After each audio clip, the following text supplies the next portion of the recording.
one of the things I really appreciate and am grateful about is that when I come here and sit, I often feel like this is a momentous moment.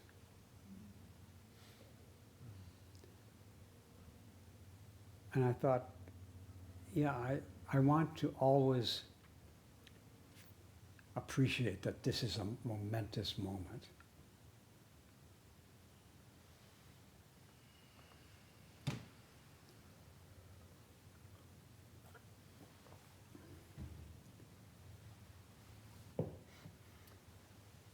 We have been contemplating and reading and reciting and discussing this great Mahayana sutra called the Flower Adornment Scripture.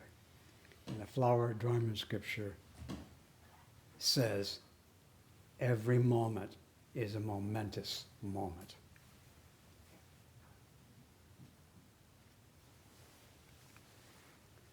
And then it goes on to see if you can remember that in the cornucopia of teachings that come flowing out of this one moment. And it's challenging to remember that this is a momentous moment when you're faced with a great wave of Dharma.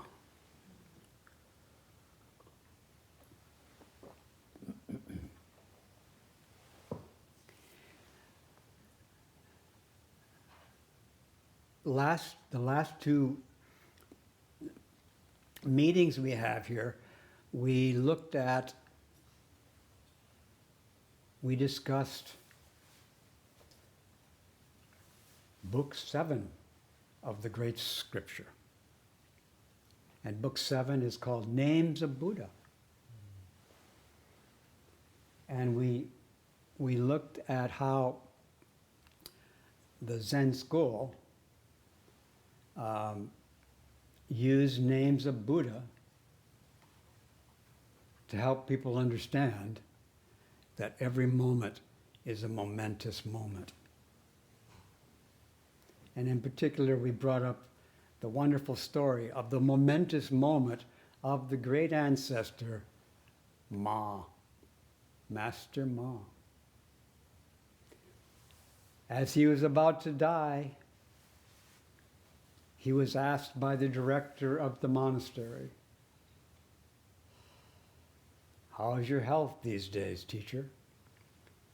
And he used that moment to teach sun-faced Buddha, moon-faced Buddha. He used names of Buddha to teach the Dharma. This is an example, again, of our tradition using the sutra to help people see and understand. And as you might not be surprised to hear, in this scripture, the book that follows the seventh book is called the eighth book.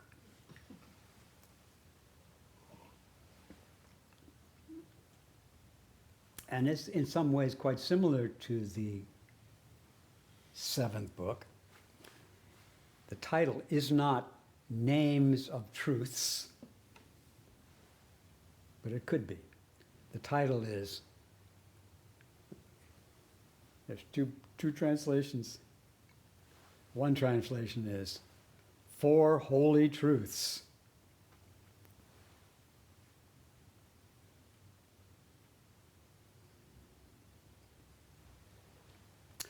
But another translation is Four Truths of the Holy.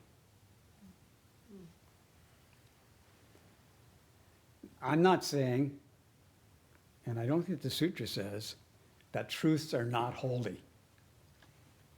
I'm not saying that.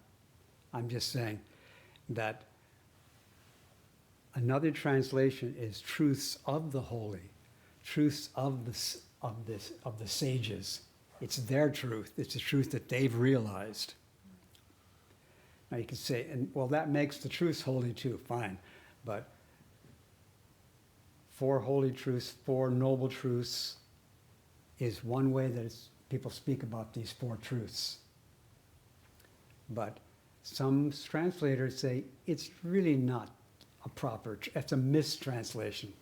The correct translation is the 4 truths for the holy or of the holy. It's the truths that the wise people understand.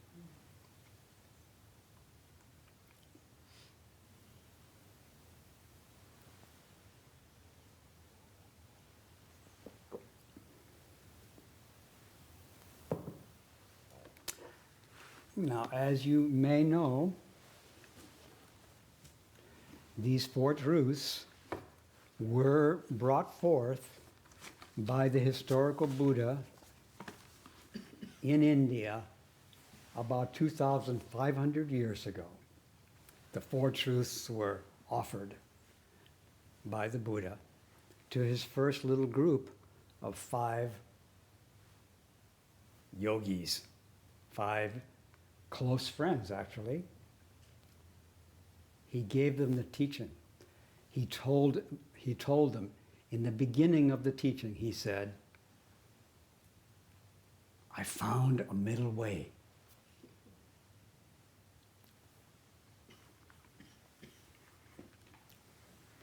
This middle way is realized by the Tathagata,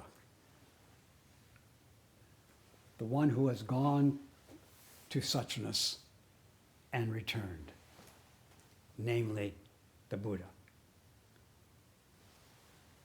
This middle path is realized by the Tathagata, one who goes to the Dharma of thus and comes back from the Dharma of thus. And when they come back, they have realized the middle way, which is not just to go, but to come back and go again. This middle way gives vision, which gives knowledge, and which leads to calm, insight, awakening, and nibbana.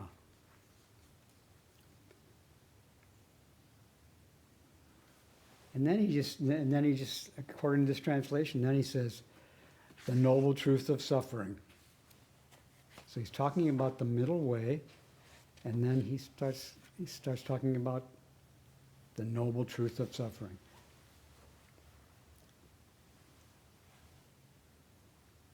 Is this, the noble truth of suffering is this. I found the middle way, and the noble truth of suffering is this.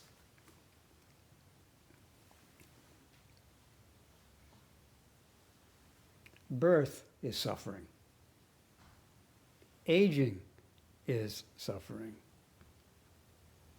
Sickness is suffering.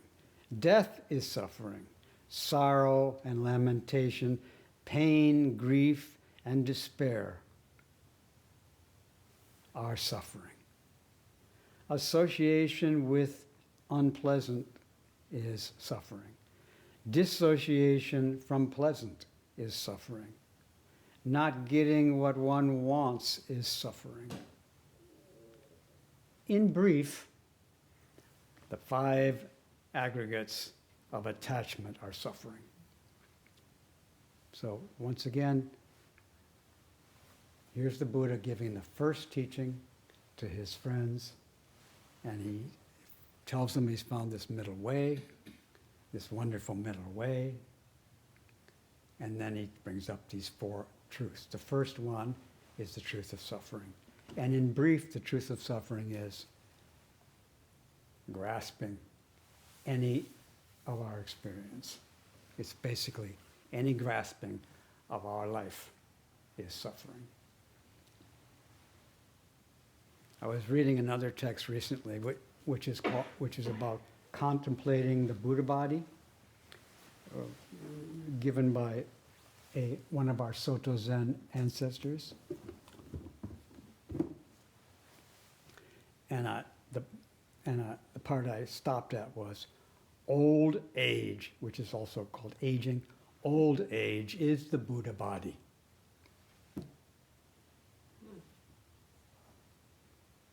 And I thought, yes.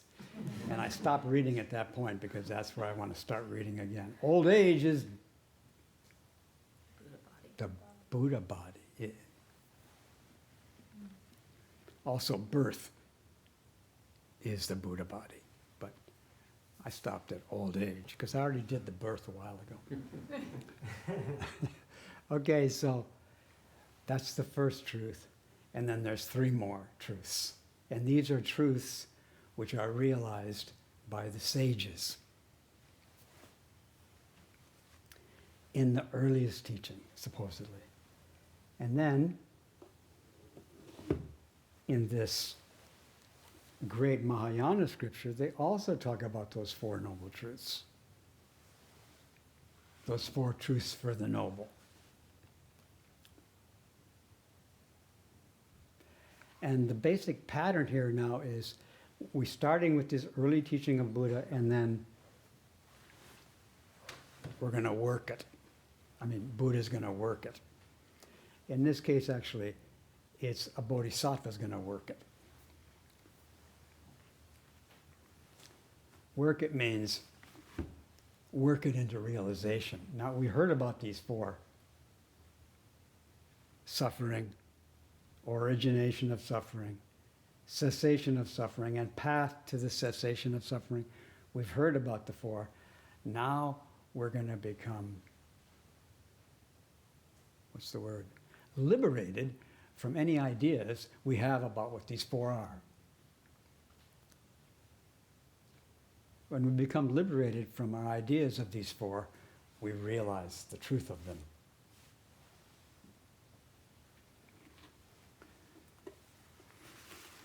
So I did quote the Buddha saying the first truth in brief is attachment to any element, any particle of experience. And when I said that, we have ideas of what that was. Even if you can't remember what I said, you still have ideas about what was said. So this sutra is trying to liberate us from whatever we think we understood about the truth of suffering.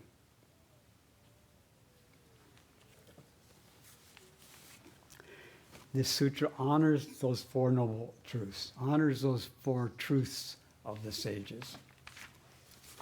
It gives a chapter to them.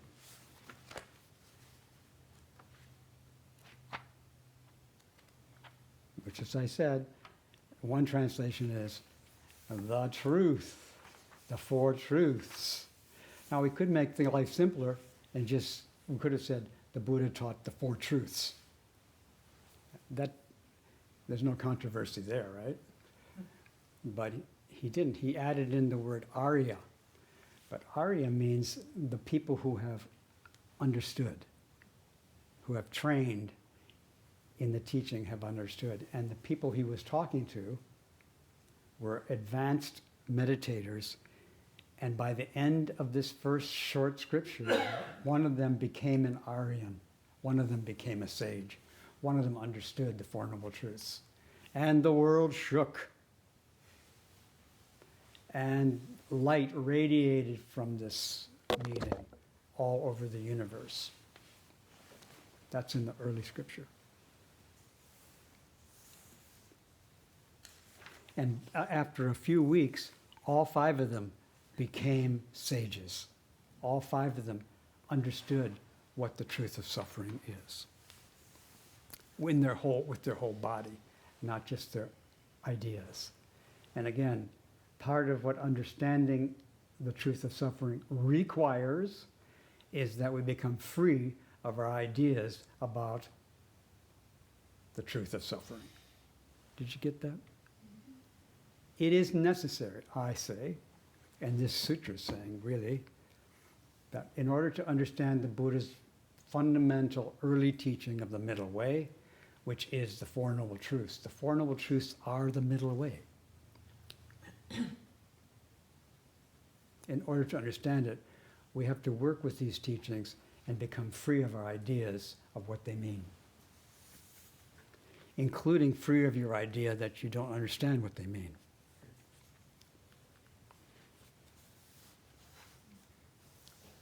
So the structure of this book is that it begins by talking about what these four truths are in this world of suffering, of this world of endurance, of this world where there are challenges, where there are painful stories all the time. That's where we live, and that world's called the world of endurance. In Sanskrit, Saha world.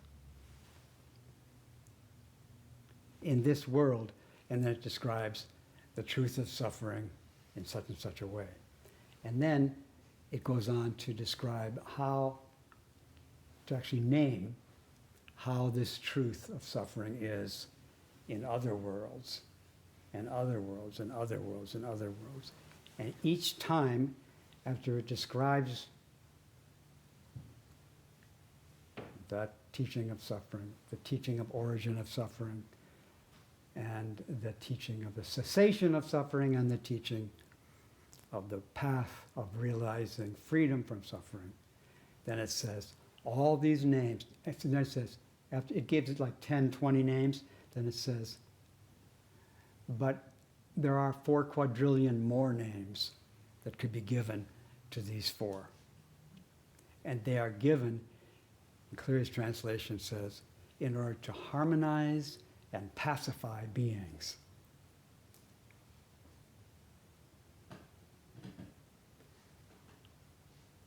And I'll read you a little bit about them, but all these names, basically names for the truths. The names are given in order to harmonize and pacify living beings. And the other translation is a nice complement to this. The other translation says, these teachings, these innumerable teachings about, these innumerable names about the four truths, they are given so that beings may be trained fully. So one just summarizes harmonizing and tranquilizing, or harmonizing and pacifying. It's a training. That's the training. To help beings harmonize with these teachings and calm down with them.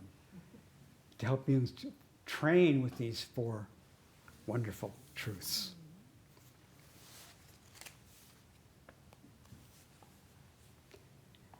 And again, these teachings are given here in this fairly short chapter in order to free people from their ideas of what these Four Noble Truths mean.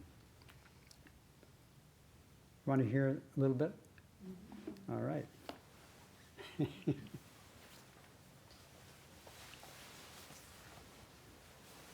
Then the great enlightening being, Manjushri, said to the Bodhisattvas, children of Buddha, the holy truth of suffering in this world of endurance is sometimes called, and the other translation is, the holy truth of suffering. I should say, the other translation says, the truth of suffering for the holy in this world of endurance is synonymous with, so clearly translates it as, the truth of suffering is sometimes called. The other translation says, the truth of suffering is synonymous with wrongdoing, oppression, change, or clinging to objects,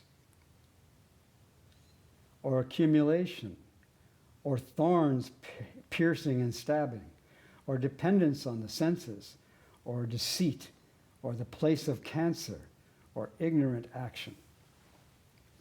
So in this world, the truth of suffering is synonymous with those things. And then it also tells what the truth of what the truth of accumulation is in this world. it is also called, or it is synonymous with, what's this again? The origins of suffering. Is synonymous with bondage, disintegration, or attachment to goods, or false consciousness, or pursuit and involvements in in pursuit and involvement, or conviction, or the web, or the fanciful conceptualizing, following or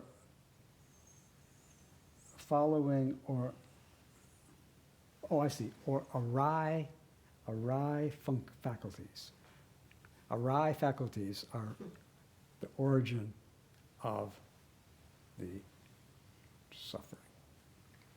And then it goes on to describe some synonyms for cessation of suffering. Do you want to hear them? Yes. Synonyms for the cessation of suffering. They are sometimes called non-contention, freedom from defilement, tranquility and dispassion, or signlessness, or deathlessness, or absence of inherent nature, or absence of hindrance, or extinction, or essential reality, or abiding in one's own essence.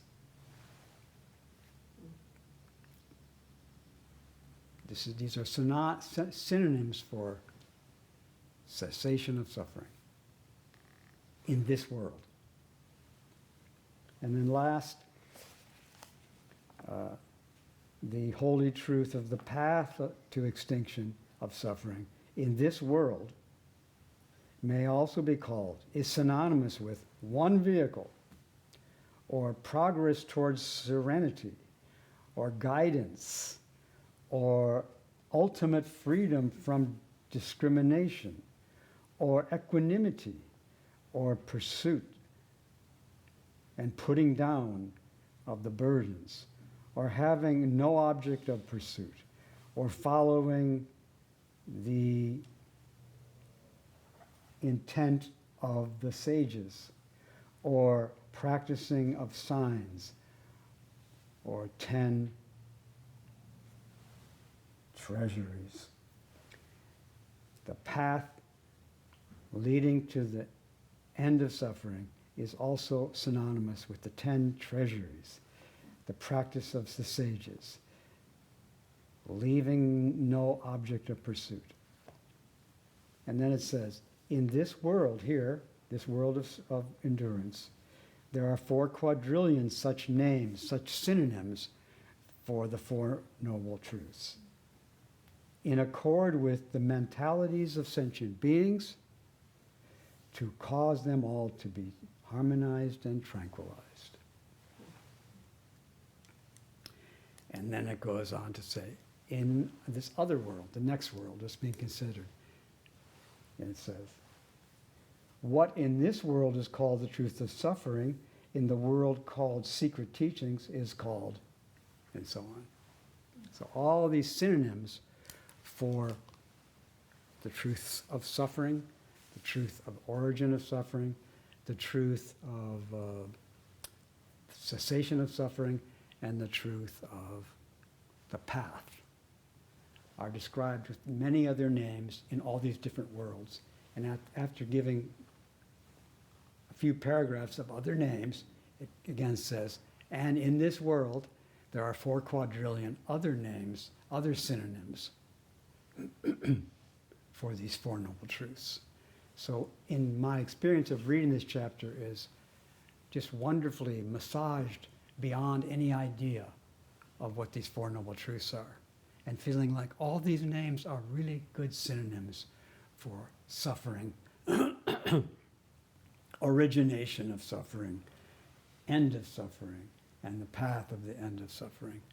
I could just feel the consciousness being focused on them and liberated from what is appearing. Looking at them and then liberated from what's seen. Looking at something else and being liberated. Constant liberation while meditating on these 4 things, being massaged to let go of what I think they are. So the sutra's like taking the basic teaching and with this language helping us let go of all the language of the Four Noble Truths. For what reason? So we'll be trained into those Four Noble Truths. We'll be trained into Buddhahood by focusing on these four truths and letting go of how they're appearing to us. And then getting a new appearance of them and focusing on embracing them and letting go of them. Over and over. Four Noble Truths, Four Noble Truths, Four Noble Truths. Pay attention, look, and let go.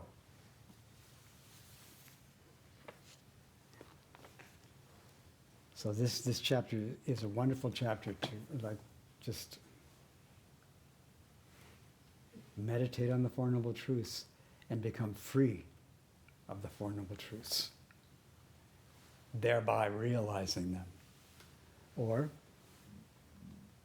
meditate on the Four Noble Truths, realize them, and let go of any ideas you have about them. But by, first of all, paying attention to the ideas. Each idea, pay attention, each one. And enter into what it is. And thereby become free of the door you entered.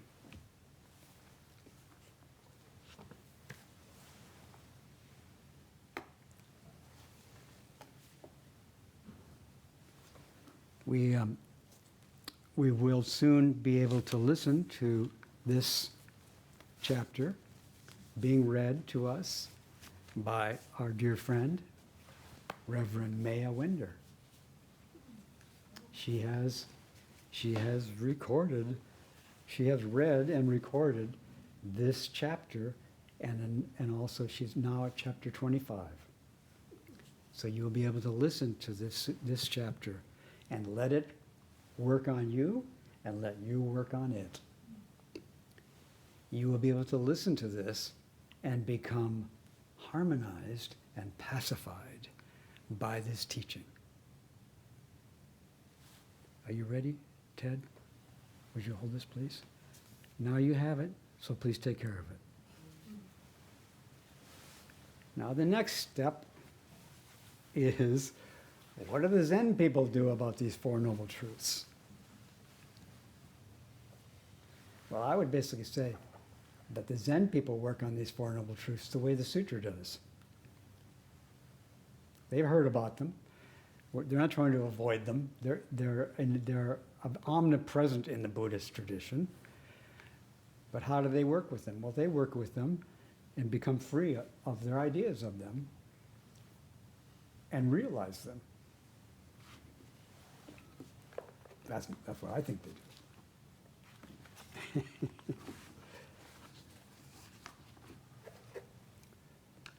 So Bodhidharma, our founder, supposedly in China, I never heard him talk about the Four Noble Truths.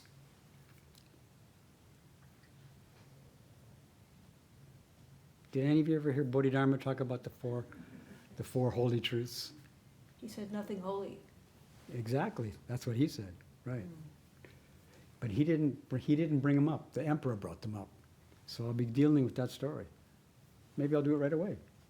So, Bodhidharma I don't know of him teaching the Four Noble Truths. And his teacher, back in India, Prajnatara, I didn't hear him talk about the Four Noble Truths. However, he was asked by an Indian Raj why he didn't recite scriptures. And then he said, well,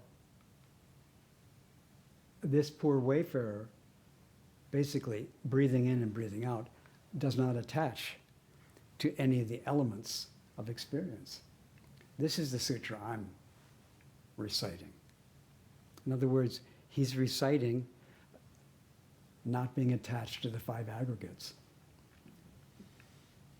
So then his disciple supposedly leaves India, goes to China, and somehow has an audience with the emperor of China, Emperor Wu of the Liang dynasty. The Bodhidharma meets him with those big eyes. And the emperor says, in one version of the story, the emperor says, what is the highest, the number one meaning? What's the number one meaning of these four truths?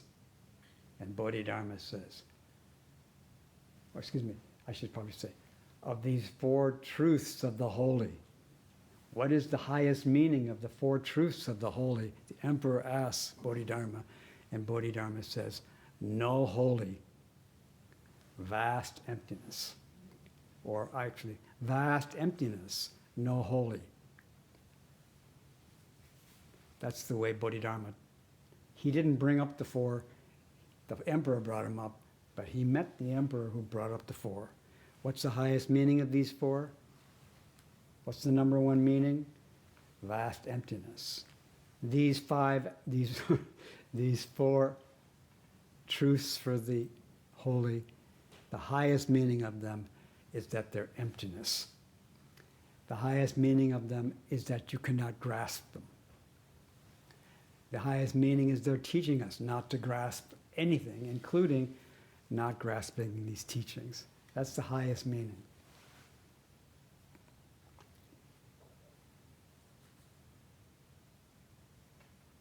So there really is no holy or no saintly, that you can't get a hold of anything called holy or truth. You can't get these truths or get the holiness. That's the highest meaning. And you can't get a hold of that either. This is the Zen ancestors' way of dealing with the four truths. And then, as you know, the next line is the emperor says, well, who is standing in front of me? Who am I face to face with? And Bodhidharma says, I would translate it as, who am I facing? Bodhidharma says, it's not consciousness. They usually say, don't know, but I think it's not, what's facing you is not a consciousness. Some people translate it, I don't know. But I think it's not, I don't know. It's not even the realm of I and not I.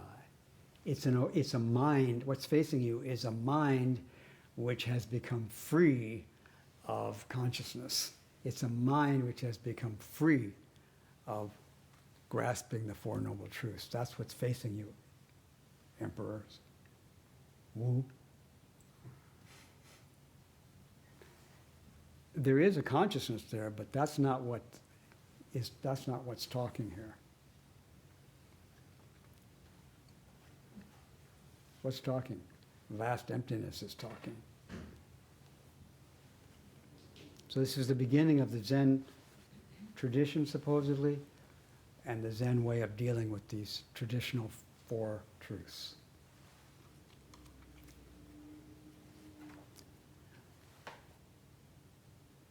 All disciples of Buddha should respect Buddha's teaching of the four truths. This is our practice of going for refuge in the Dharma of the four truths. But the way we do it is we don't grasp this Dharma.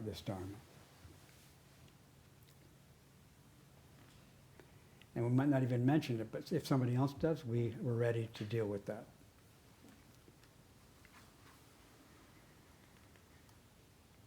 And here's another story about the Zen lineage's way of protecting the Buddha's teaching of the four truths by not grasping them. I gave the great scripture to Ted and asked him to take care of it. I'm being asked to take care of this teaching of the four truths. The way of taking care of them is not to grasp them. To keep bringing forth teachings which I don't grasp, or I should say, bring forth teachings which I aspire not to grasp. And not grasping them enables a more wholehearted presentation. of the teaching, which I'm not grasping. So there was this ancestor 6 generations after Bodhidharma who is called generation number 6. The 6th ancestor. It used to be called 6th patriarch, but we got beyond that one. Now we have the 6th ancestor of Zen, the wonderful Huineng, and a monk comes to see him.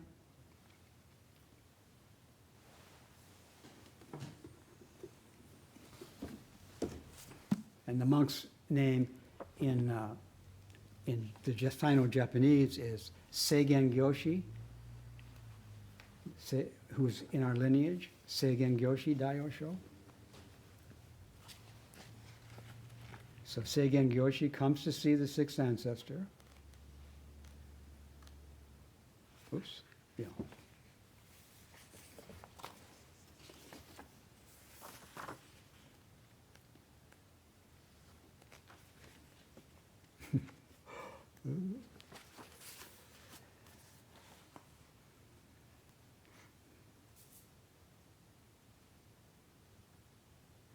And Seigen says to the 6th ancestor, what work should be done so as to not fall into steps and stages?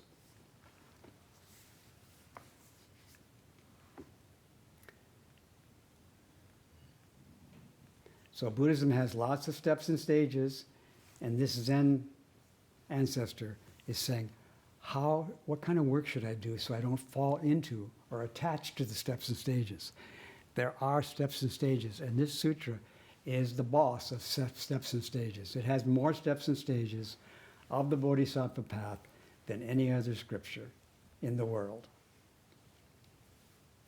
What does it have a lot of in this sutra? What are? Steps and stages. It's got steps and stages. And the book that has the most steps and stages is very influential in the school of Zen, which is very concerned about how to not fall into any of them. And I'm just doing a little experiment with you now of studying all the steps and stages to see if we can not get stuck in them. Now, some people do not have any problem about not getting in of the Bodhisattva stages because they don't go anywhere near them. But if you enter the ocean of this sutra, you run into uncountable steps and stages. So we test our not attaching to steps and stages by entering the ocean, the biggest ocean of steps and stages. And this monk knows about this already. This Seigen Gyoshi knows this. So he asked the ancestor, what work should we do in order to be able to not fall into, not attach to these steps and stages? He wants to be intimate with all the steps and stages of the Bodhisattva path. He wants to realize all the stages of the Bodhisattva path, from the beginner to the Buddha. He wants to do that. Bodhisattvas want to do all the steps and stages which are described in this sutra without falling into any of them. The 6th ancestor says, what have you been doing? My commentary is, you want to know how to not fall into steps and stages? Tell me about what you're doing. And the disciple, the student says, I have not even practiced the 4 truths.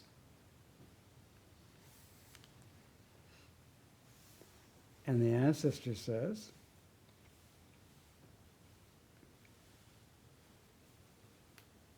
if even the 4 basic truths of Buddhism are not practiced, what steps and stages are there?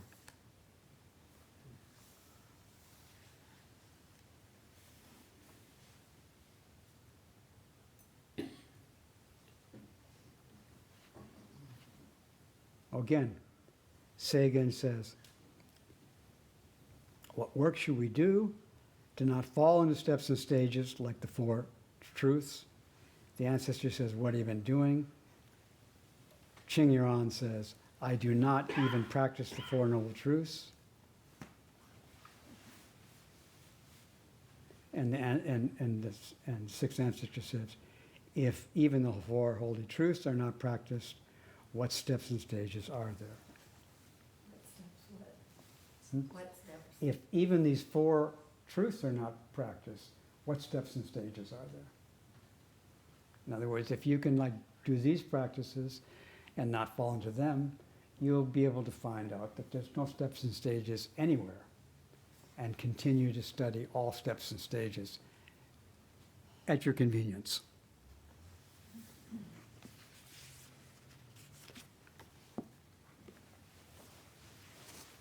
So we're devoted to this basic teaching of Buddhism, and the main thing we're devoted to is to be intimate with it, be intimate with these teachings of the four truths. And when we're intimate, we do not fall into them. Falling into them is a step away from intimacy. Intimacy, you can't grasp them. You can't attach to them. You can't own them or disown them. And one more story in this same lineage, coming down to our ancestors, Yun Yen and Dongshan. Dongshan says to his teacher, Yun Yen, he says, what does he say? Do you know what he says? Going on pilgrimage. What? Going on pilgrimage? No, Or but no, where are you going? he did say that. Yeah, he used the word. He did say that, that's right. Yeah. But that's good, but not this time. At this time, he's not yet going on pilgrimage. He's still with his teacher, and he says to his teacher, I have some habits that are not yet let go of. He's got some habits.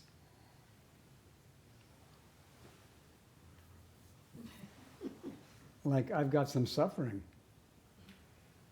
Habits of suffering. Somebody said, in physics they have four forces. Have you heard of them? One is gravitation or electromagnetic phenomena. The other is, one is gravitation and the other one is electromagnetism. And the next one is the strong force and the weak force. Those are the four forces of the universe, according to some physicists. But now we've discovered another force. There's actually 5 forces, and the 5th one is habit.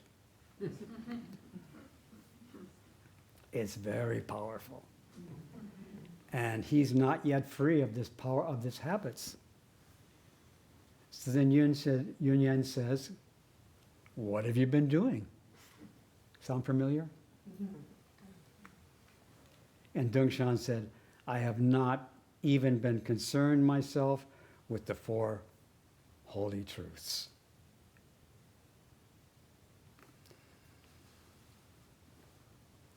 He's telling his teacher he's not free of this force of habit.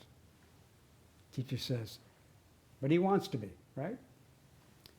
He wants to be free of, for example, one of the synonyms for the origin of suffering is habit. That's in the book, habit.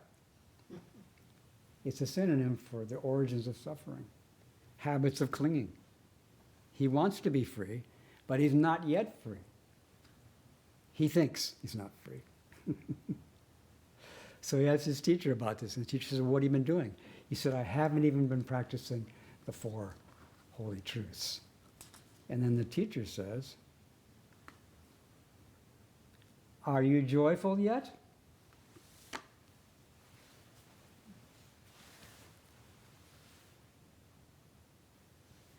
And the student, Dongshan, says, it would be untrue to say that I am not joyful.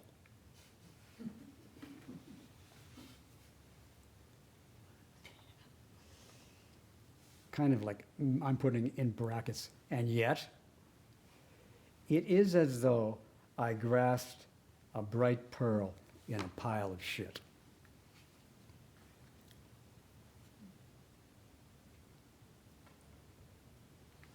What's the pile of shit? Today I would say, it's these habits. We're up to our, whatever, neck, eyeballs in habit, in shit, in suffering. But we can actually find a pearl in this shit. So he was, at the beginning, he was thinking about, well, how about no more shit? How about no more habits? Because I have them. Is that a problem? The teacher says, what have you been doing? He says, I haven't even been getting into the Buddhist habits of stages and stuff. And the teacher says, okay, that's where you're at, right? You're struggling with these habits, and you're trying not to, you're trying not to hold on to Buddhist teachings. He's struggling with habits. He's not holding on to Buddhist teachings like Four Noble Truths. And the teacher checks. Are you joyful? Are you joyful being where? In this ocean of shit? And he doesn't say, yes, I'm joyful. He say, to say I'm not joyful would be untrue.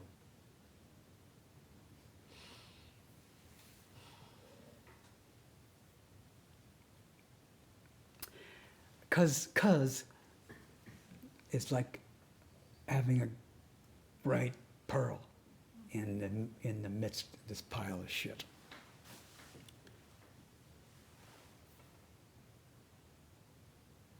This is a wonderful story for me about how the Zen people deal with the truth of suffering. The way we deal with it is that we're surrounded by all this suffering, and we are sometimes not attaching to it, not trying to get away from it, not trying to control it, and also not even trying to get hold of the teachings about suffering.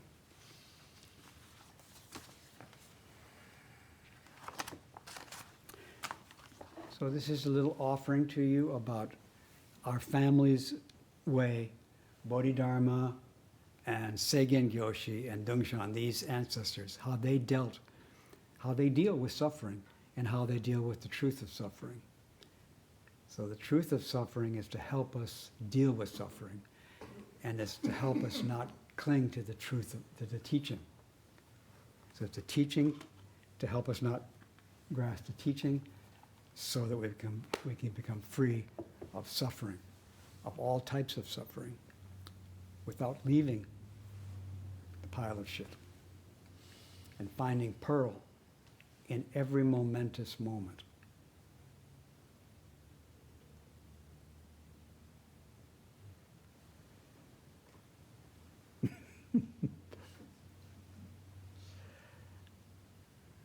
A thought just occurred. I really enjoyed sharing those stories with you.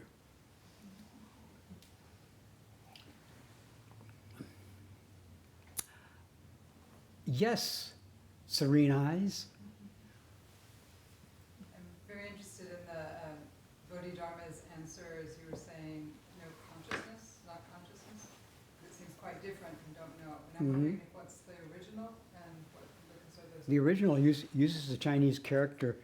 There's a normal Chinese character for know, for knowing. It didn't use that character.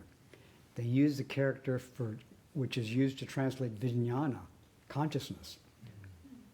And particularly the vijnana is discriminating consciousness. It's the consciousness, we say 5 skandhas, it's the vijnana skandha. So the Chinese character there is the character that the Chinese use to translate the Sanskrit vijnana, which means ordinary five skandhas consciousness. So the emperor says, who is this that's facing me? And the who is not a consciousness. It's not a, consciousness which has a self in it. So to translate, I don't know, it's saying, well, that's saying a consciousness is there in front of you. But the one that's talking to you is Buddha's wisdom, which has freed this consciousness. That's the one which is saying, vast emptiness, no holy. It's almost a positive expression of a negation. Say again? Looks like a positive expression of the not. Yeah. Not consciousness means it's wisdom. Vijnana, it's somewhat dualistic, but ordinary diluted consciousness is called vijnana. So, of course, that's Buddha's wisdom reaches that vijnana. But at that point, it's not the vijnana that's talking, but the wisdom. Bodhidharma's wisdom says the highest meaning of the Four Holy Truths and all the other teachings of the Buddha, the highest meaning, the number one is emptiness and no grasping. That's number one.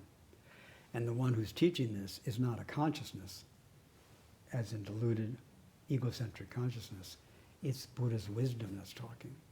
So he could have, what is it? The emperor says, who is this facing me? And this works in English, but not in Chinese. Who is this facing me? And Bodhidharma could have says, that's an acronym of what you're looking at. What's facing you is the world-honored one, the world-honored one is not a consciousness. The world-honored one is wisdom that pervades all consciousnesses. The Buddha's wisdom is not a consciousness. It pervades all consciousnesses. And when it pervades them, then the consciousnesses don't interfere with the Dharma coming forth from a person.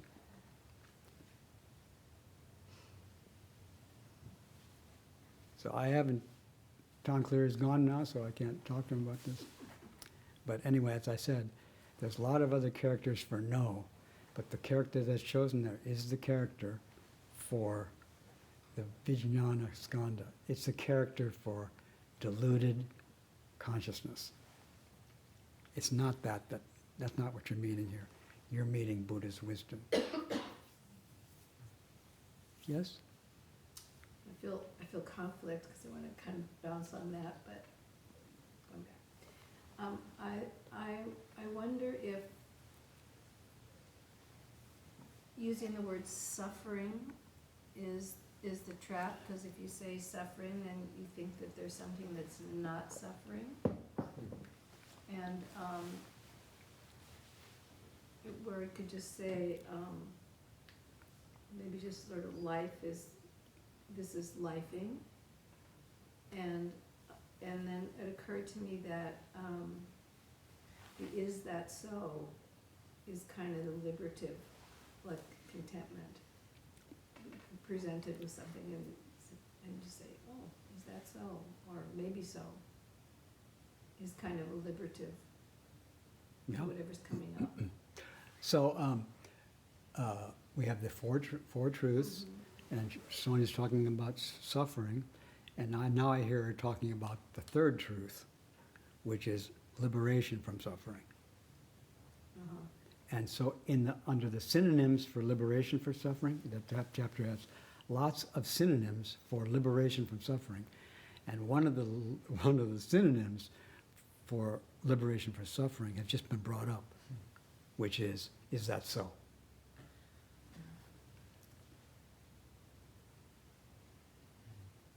So When you have suffering, anybody got any suffering? Have you seen any suffering? The liberation from that is that so? Questioning it. Is liberation also just, when they have all those synonyms, means you're not stuck in your particular word? I mean, already there's other Definitely, words. that's what liberation is. Liberation is freedom from what you think's going on in your life. It's liberation from your habits. Of language. Hmm? Of language. Yeah, it's liberation from language habits. Language habits are bondage. Yeah. So, again, First Noble Truth is, synonym for the first truth is bondage to language. I don't know if it's in the book.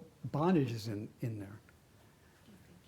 One of the synonyms for suffering is bondage, but I don't know if, but even if it's not in the sutra, after the sutra told us that a synonym for suffering is bondage, you can feel free, because after that it says there's 4 quadrillion other names that are synonyms, are synonymous with suffering. And one of the other names is bondage to language.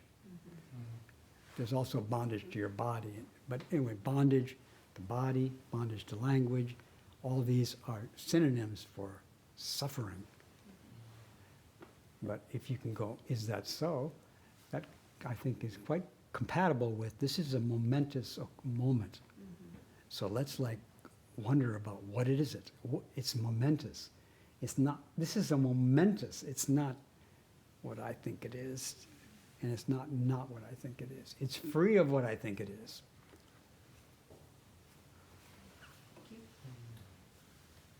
And freedom from what I think it is liberation for me, and that liberation of me from what I think is Buddha's wisdom, and that you get to share that. Whenever I'm free of what I think, that freedom pervades everybody.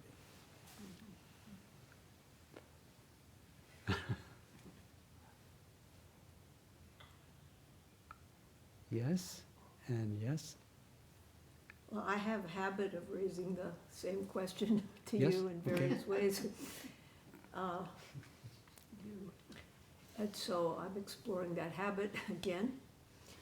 I was interested in the image of the shit and the pearl. Well, I seem to see how this teaching that you're giving, which is not easy, I could use it in my personal practice. And then comes a but. That, like, suffering beyond my own personal experience, my own daily life, like an image came to my mind that I saw yesterday, and it was an image of a baby who had been hit by a cluster bomb, so it had all these wounds. And I thought, well, that is some shit, right? Yes.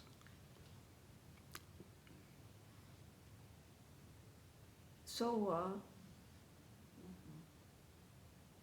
Well, actually, can so I- what if I have a bright pearl? excuse me, that horrible image is not shit. What shit is to attach to what you think that image is. That's the shit. Well, excuse me. You're excused. I mean,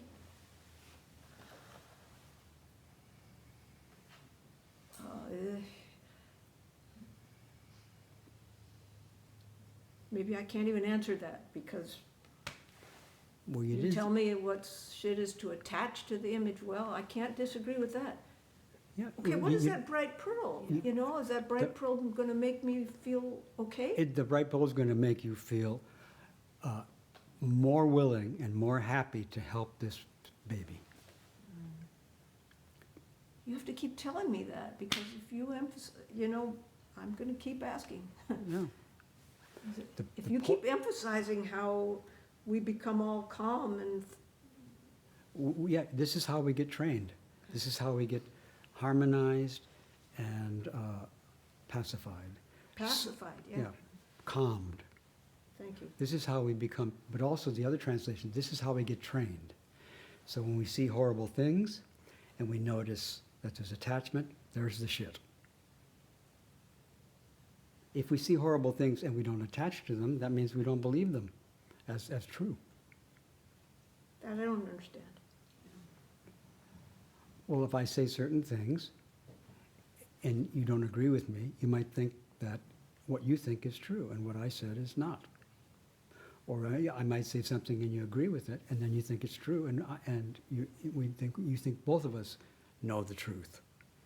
And then in consciousness, we grasp what we think as true. And that's suffering. That's the basic definition of So suffering. if I relax that grasping reflex that I have, which is mental, physical, everything, when I saw that image, It's not that you relax it, it's that it's relaxed. then Then there's no suffering. there's no suffering. And the no suffering, now we got freedom from suffering. We bring freedom to suffering to that situation. Rather than it's hard. We got the image, we have attachment, we have suffering. And it's an image of suffering. So you can bring suffering to suffering, or you can bring compassion to suffering. But the compassion is hindered by our habits. So the ancestor's still in the realm of habits. He's still attaching to some of the things he thinks are going on. He still is attaching to what he thinks is true. That was a good explanation. Even so, he's practicing with this. So he's finding jewels, but he's still in the shit. And finding jewels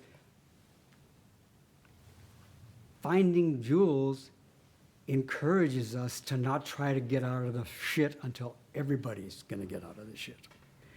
Finding jewels in the shit helps us be in the shit without trying to get rid of it. Because everybody's trying to get rid of it. But some people are not trying to get rid of it, they're trying to embrace it and liberate it. Okay. Thank you. Thank you.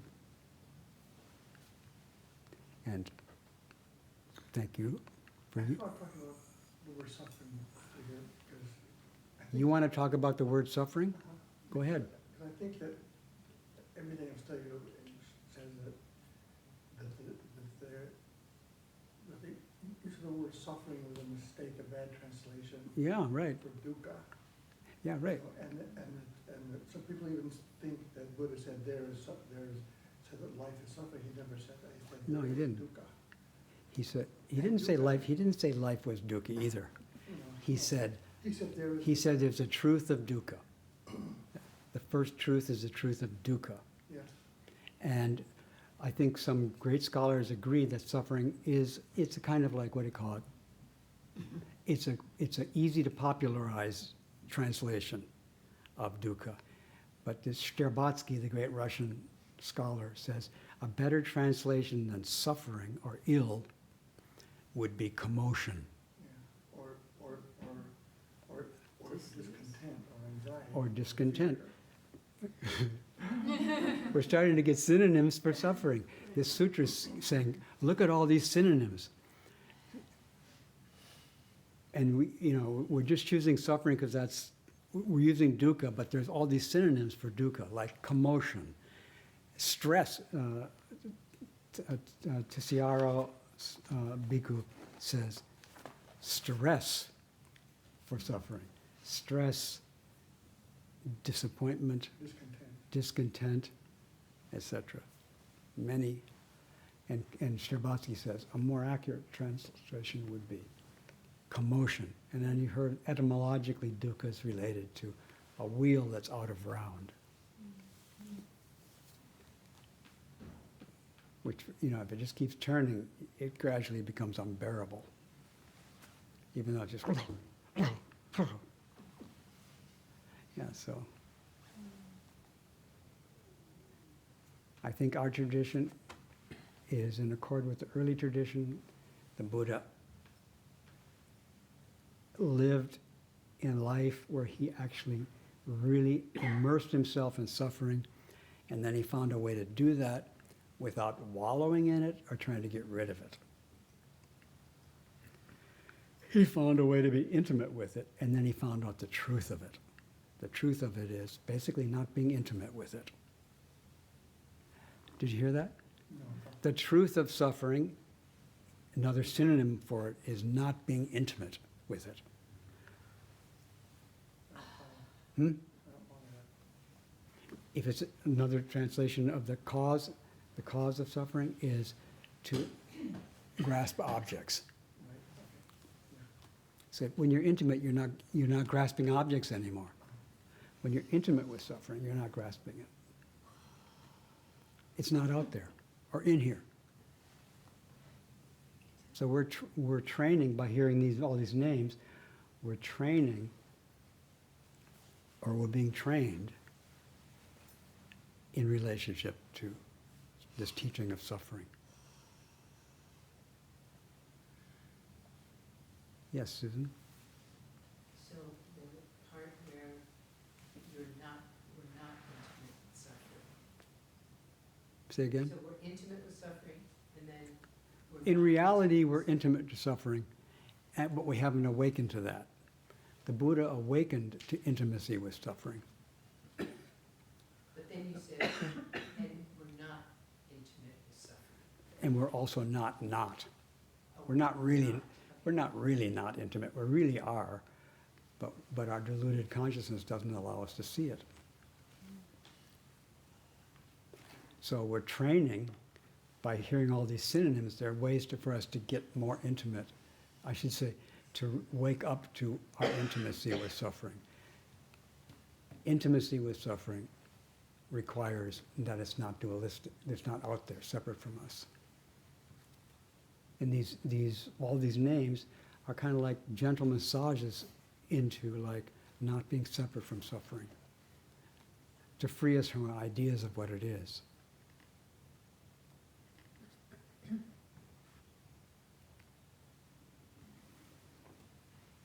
Yes, yes, Justin and Homa? I'm really interested in what you're saying about habit, and I've never really kind of, I'd say, thought about the word habit and creating habits as a negative thing. Is there any situation, I mean, is getting up at the same time every day a habit? You know, are there habits that are conducive to practice, or should any habit really be studied and You said, are there some habits that are conducive to practice? I would say habits are opportunities for practice. Habits are opportunities for practice. Is there some clinging or some attachment that's conducive to practice? Clinging and attachment is the opportunity for practice, because clinging is suffering. Habits are suffering. They're synonyms for suffering. Clinging and habits are synonyms for dukkha. They're opportunities.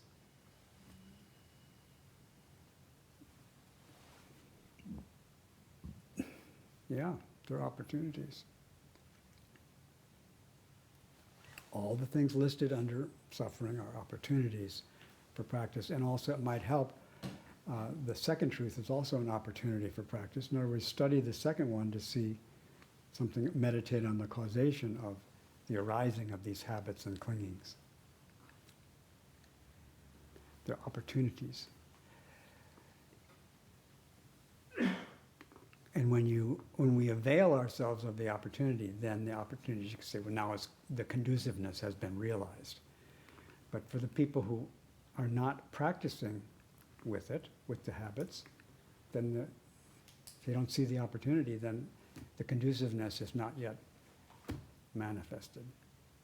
Potentially it could be conducive, but it's conducive when people say, oh, another chance for compassion, great.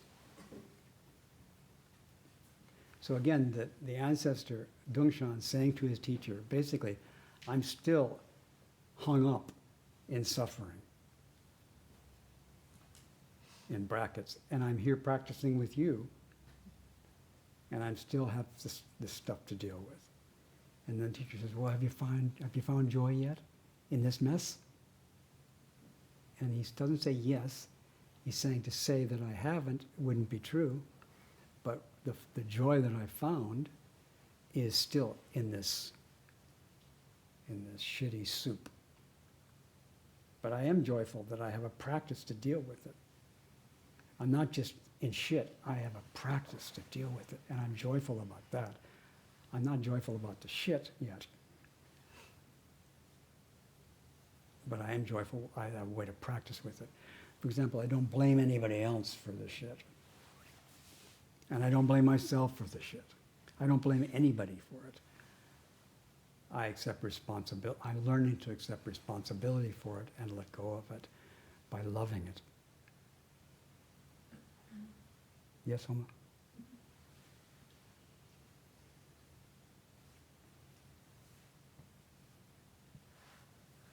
I'm just listening. I'm listening and questioning, is blindness one of the synonyms of suffering? I think probably, when I listen to this thing, sometimes I feel like what's in one category could go over into another category. But when you just said it, I thought blindness more goes in the origins of suffering. So under the second truth, I think you might find blindness. And I think I read faulty faculties. So like we have a faulty faculty that makes people, they're faulty in the sense that they make people look like they're separate from us. It's kind of faulty or deceptive. So deception or, they're the origins of the suffering. So when you look at something, you often discover its origins in the middle of it. When you first start looking at it, you don't see it. Oh, I see where this is coming from. Like one time I cut open a broccoli plant, and I saw in the cross section, I saw the history of the broccoli plant in this cross section. You can see how it grows and reproduces itself. So when you get into the suffering, you discover the jewels. What I see is the fault of seeing and thinking that what I see is something. Yeah. We have this deceptive way of seeing that we make things that are not independently existing, we make them into independent things. Our faculties do that. So it's That's normal. That's the normal situation. We've got a body and a mind that make things into what they're not, which make them into limited, graspable appearances. That's not what they are, but we have equipment to make them appear that way. So again, deceit is in the second truth of what leads us to grasp. So the grasping is the problem, and then the appearance that they're graspable is where they originate from. If we don't see that they're graspable, we don't grasp. The question is, does everything has to go through this equipment, or does it have to? Mm-hmm. Can it go through? I would say not everything has to go through this equipment, but I would say there is something that illuminates the equipment. So Buddha's wisdom is not coming from the equipment, but Buddha's wisdom illuminates the equipment. So we can see, oh, I hate that person because I believed what I thought about them. That's like an illumination. It's not that they're actually that way, but I thought of them that way. And when I thought of them that way, I hated them. And you see that. Oh, I see. Oh, yeah, right. That's why I hate that person. Because I think they're a jerk, and I think that's true. And then I grasp it. They are a jerk, and I grasp it. And so now I've just become part of the problem now. I've joined the evil forces by hating the evil forces. When we start hating the evil forces go, oh, great, I got her. I got her. She joined my crew. But, just make clear, we can be wrathful towards things to set them free from attachment. We can be wrathfully loving in order to liberate. But to be lovingly wrathful, we need to be free. So you have to be free first in order to. And you have to love before you can be free. And love does not mean, yeah, it's a cycle. Compassion, wisdom, compassion, wisdom. Okay. And it's hard to be compassionate in an ocean of shit. But that's what's, the shit is calling for us to be compassionate. It's not saying, the shit is not saying, get rid of me, kill me, eliminate me, deny me, leave me alone. It's saying, listen to me. And it's saying, listen to me wholeheartedly, so I can be free with you. Yes? So I've often heard pain is described as the first arrow, the second is the second arrow is suffering. So can you talk a little bit about pain and the momentous pearl? Or like the example Linda used of the baby didn't have a story about his pain, he was just in pain. But is just pain the same as a momentous moment? Does that Well, make sense what I'm saying? in the Buddha's first talking about the truth of suffering, he said it's suffering from pain, it's suffering from separation from pleasure, and it's suffering for what's conditioned. So he talks about, but what he means is that pain is suffering when you attach to it. Right. Pleasure's suffering when you attach to it. Indeterminate sensations, suffering when you attach to it. So the pain itself is just a sensation. And we would be dead if we didn't have any painful sensations. It's possible to learn to not attach to the pain. But we start by noticing there is attachment to it, and then there's this thing that happens in addition to it. Right. And the definition of suffering is not the painful sensation. It's the dukkha of dukkha. And then there's dukkha of sukha, which is pleasure. It's not the sukha that's suffering. It's attachment to sukha becomes dukkha. And it's not the dukkha really that's suffering. It's attachment to dukkha. That's dukkha. And we can notice that we make things worse by attaching. And then we can be compassionate to making things worse. And then we can stop doing that because we see it.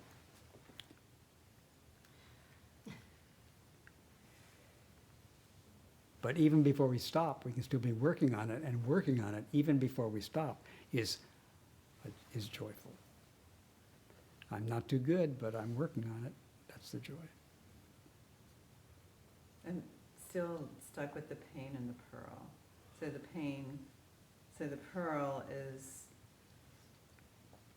being present, not attaching, not Yeah. grasping. Yeah. Even, so Yeah. the pain is in the pearl then, in the The sense? pain isn't, Or the pain? the pain isn't in not attaching. Not attaching is the pearl. And then we also had the pearl rolling in the bowl before. So this pearl's rolling in the bowl of shit. It's rolling in a bowl of suffering. The rolling isn't the suffering. The being stuck is the suffering. And the rolling pearl is rolling inside the being stuck. The spiritual work turns in this pivot.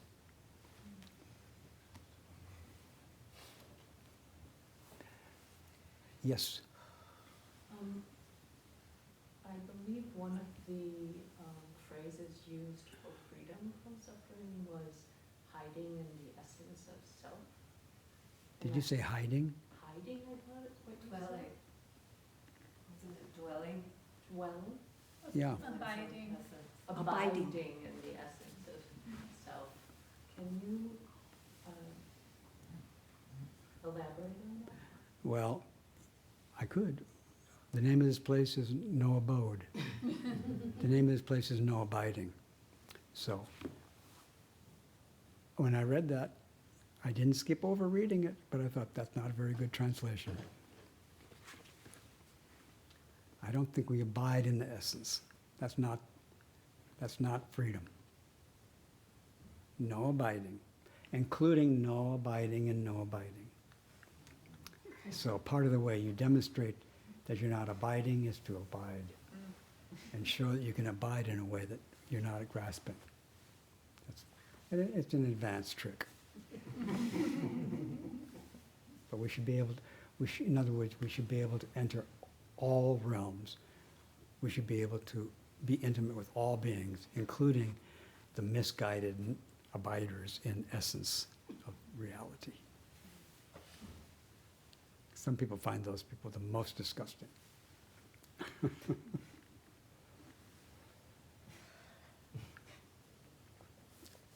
You can see I'm you are uneasy. I can see there's uneasiness, yeah. That's the shit. Yeah. We're in the shit with the ancestors. The baby doesn't know attach or non-attach. This is not a teaching for babies. This is not a teaching, well, actually, it's a teaching for babies in the form of being intimate with the baby. So this teaching, when it comes to a suffering baby, is to be intimate with them and not tell them not to be suffering. Just say, I'm here with you, and my whole life is being with you and no place else. That's this teaching for the baby. And that's what the baby wants. The baby wants complete compassion, complete intimacy, including that the baby can tell you to get away, and you'll listen to it. The baby wants us to be with them and also get away from them when they want us to get away, and then be back when we, yeah. So this teaching enables us to be with the baby like the most skillful mother with her suffering child. Without this teaching, we're somewhat undermined in this intimacy with the suffering baby. But everything could be seen, it helps to see everything as a suffering baby. Like when my grandson used to be kind of small, like we have this. Pardon? Yeah, my grandson used to be kind of small. I think how old are you, Mateo? 20. My grandson's 4 years older than you. And when he was little, yeah, he was just little. And my grandson was little. And he taught that little male, he taught me how sweet the male humans can be. He taught me that. I never saw it before. And he taught me. What did he do? What did he do? He was just, this great sweetness came out of him. And I'd never seen it before. When I was a little boy, I didn't notice that the other boys were sweet. They were my comrades, I appreciated them. But I didn't think they were sweet. I heard people talking about people being sweet, but I never thought it applied to my boyfriends. But that little boy showed me that a boy, can be just as sweet as any girl. That's a great enlightenment. It was, and he did it for me. He showed it to me over and over until, oh yeah, wow, it's possible. And then before him, I had this large 95-pound muscle ball of dog, a Doberman Pinscher. And he taught me that a large black male can be just totally sweet. He was just total sweetness in this large male black body. I never saw it before.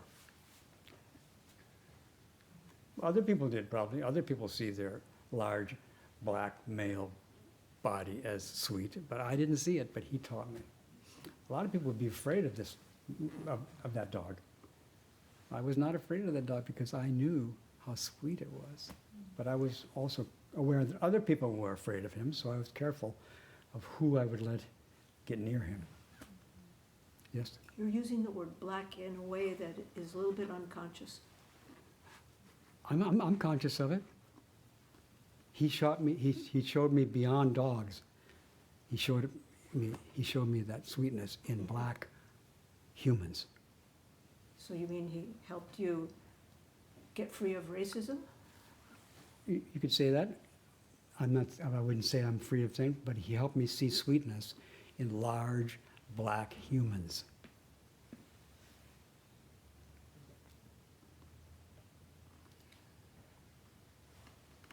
They Yep. reflected your previous thinking. Pardon? In that moment, they reflected your previous thinking. Previously, I must admit, I did not Yeah, have so much see sweetness in large black humans, or males, or males, yeah. or males. So he did the black male part. He showed me the nonviolence in the black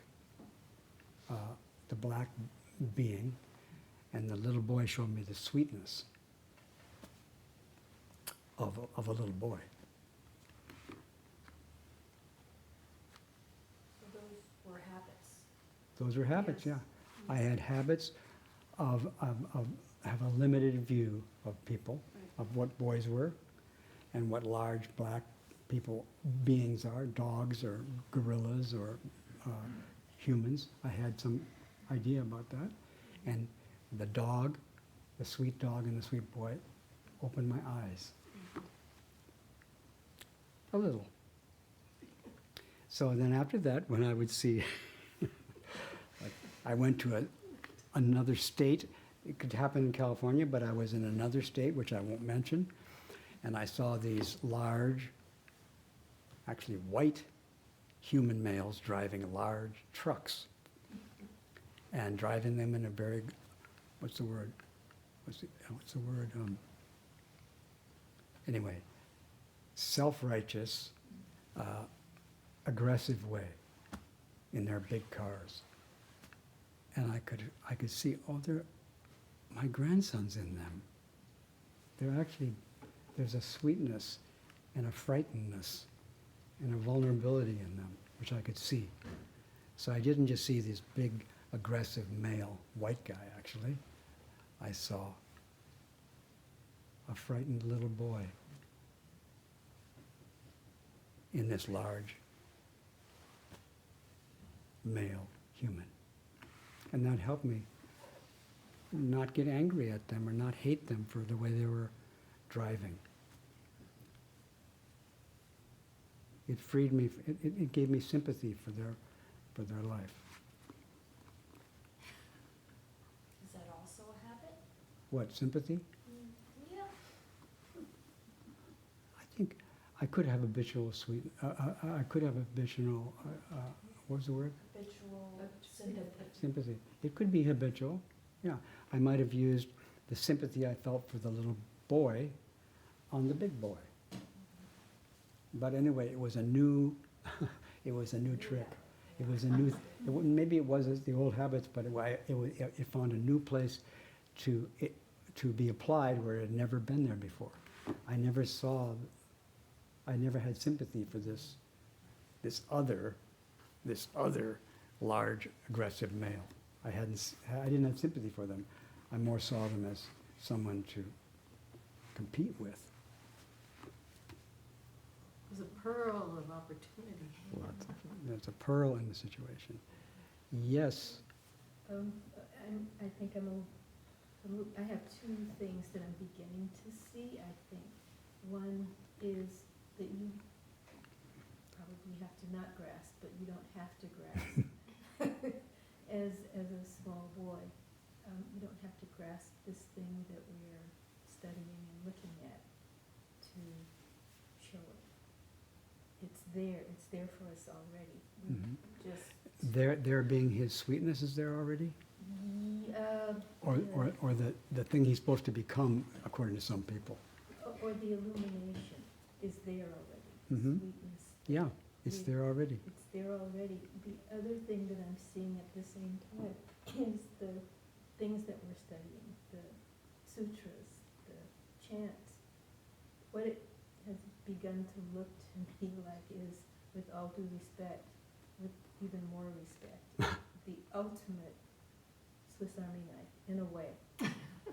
In that so many things are Yeah. potentially unlocked, or not necessarily unlocked, Mhm. but yeah, it's Mhm. an amazing tool, or it's an array of infinite amazing tools over and over. Okay. Thank you. So I'm not imagining continuing until everybody's comfortable.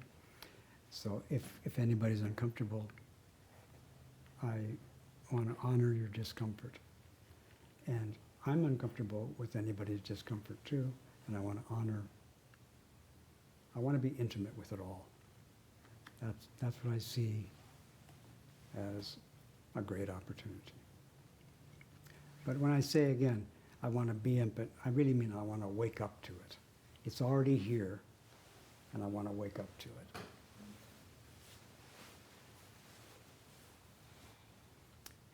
So we've been kind of long session, so it's probably enough, right?